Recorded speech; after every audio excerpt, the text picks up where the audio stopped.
Silipin naman natin ang simbang gabi sa Naga Metropolitan Cathedral. May unang balita live, si Jessica Kalinog ng GMA Regional TV, Balitang Bicolandia. Jessica, magandang umaga sa iyo. Magandang umaga, Susan. Sa nakalipas na 3 araw ay maagang gumising ang maraming mga Bicolano dito sa Naga City para magsimbang gabi. Halos mapuno ang loob ng Naga Metropolitan Cathedral ng mga parokyano sa ikatlong araw ng simbang gabi. Mayroon ding mas pinili na sa labas na lamang manatili.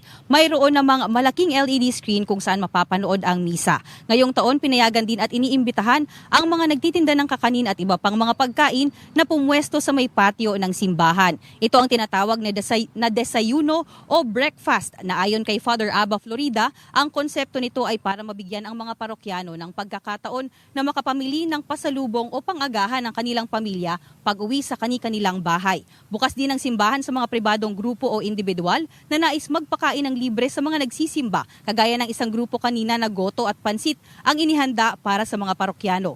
Pagkatapos ng simbang gabi, isinagawa naman ang harubay o prosesyon ng imahe ni San Juan Evangelista na patron ng parokya bilang tanda ng pagsisimula ng novenaryo para sa kapistahan ito.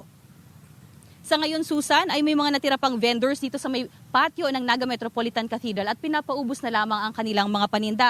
Mula December 16 tuwing alas 4 ng madaling araw ay naglalatag na o nagsisimula ng maglatag ng mga paninda ang mga ito. At umaasa naman ang mga vendor na maging sa iba pang mga okasyon at selebrasyon ng simbahan, mapapayagan pa silang magtinda rito para rin sa dagdag na kita. Susan? Maraming salamat, Jessica Kalinog ng GMA Regional TV, Balitang Bicolandia.